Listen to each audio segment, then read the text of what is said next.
Namaskar, Jai Shri Krishna. Enlightening text 25 and text 26 of chapter 8 questions Viking Parikshit of second canto the cosmic manifestation of Srimad Bhagavatam text 25. अत्र प्रमाणम हि भवान परमेष्ठी यथात्म भूः अपरे चानुतिष्ठन्ति पूर्वेषां पूर्वजैः कृतम्. O great sage, you are as good as Brahma, the original living being. Others follow custom only, as followed by the previous philosophical speculators. It may be argued that Shukdev Goswami is not the only authority of perfect knowledge in transcendence because there are many other great sages and their followers. Contemporary to Vyasdev or even prior to him, there were many other great sages such as Gautam, Kanada, Jaimini, Kapila and Ashtavakra, and all of them have presented a philosophical path by themselves. Patanjali is also one of them, and all the six great rishis have their own way of thinking, exactly like the modern philosophers and mental speculators.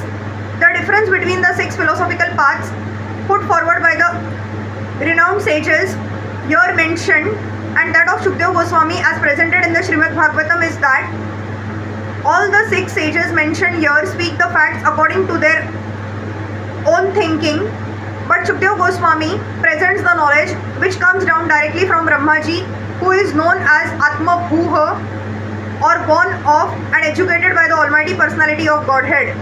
Vedic transcendental knowledge descends directly from the Personality of Godhead. By his mercy, Brahma, the first living being in the universe, was enlightened, and from Brahmaji, Narad was enlightened, and from Narad, Vyas was enlightened. Shukdev Goswami received such transcendental knowledge directly from his father Vyasdev.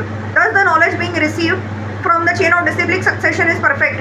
One cannot be a spiritual master in perfection unless and until one has received the same by disciplic succession. That is the secret of receiving transcendental knowledge. The six great sages mentioned here may be great thinkers, but their knowledge by mental speculation is not perfect. However perfect an empiric philosopher may be in presenting a philosophical thesis, such knowledge is never perfect because it is produced by an imperfect mind.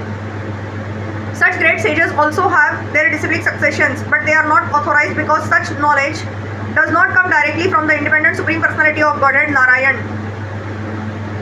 No one can be independent except Narayan, therefore no one's knowledge can be perfect, for everyone's knowledge is dependent on the flickering mind.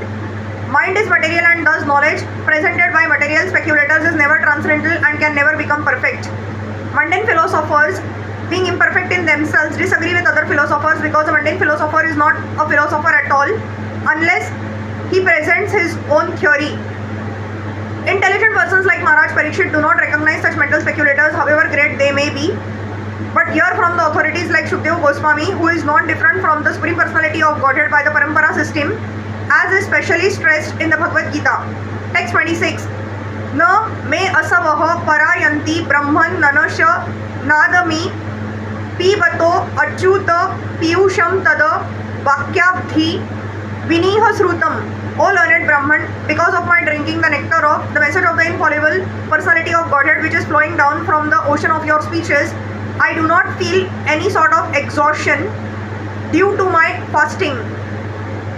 The disciplic succession from Brahma, Narad, Vyas and Shukdev Goswami is particularly different from others. The disciplic successions from other sages are simply a waste of time, being devoid of Achyuta Katha, message of the infallible Lord.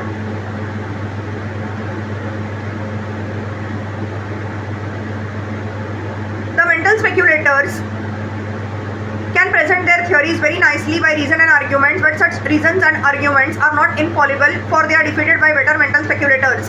Maharaj Parikshit was not interested in the dry speculation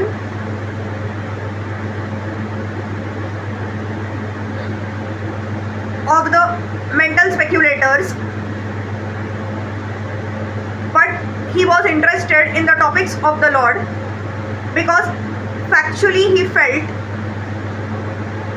that by hearing such a nectarian message from the mouth of Shukdev Goswami, he was not feeling any exhaustion even though he was fasting because of his imminent death.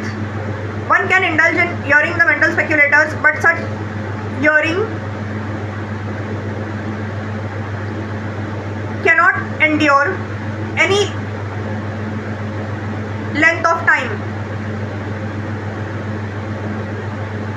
One will be exhausted very soon from hearing such hackneyed ways of thinking, and no one can be satisfied in the world simply by hearing such useless speculations. The message of the Lord, especially from a personality like Shukdev Goswami, can never be tiring, even though one may be exhausted from other causes. In some editions of the Srimad Bhagavatam, the text of the last line of this verse reads,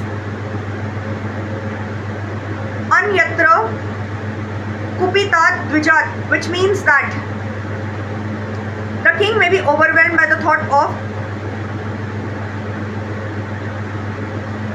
his imminent death by snake bite.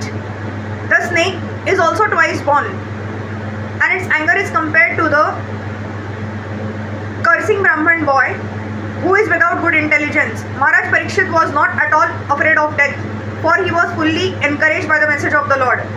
One who is fully absorbed in Achyuta Katha can never be afraid of anything in this world. Hari Krishna.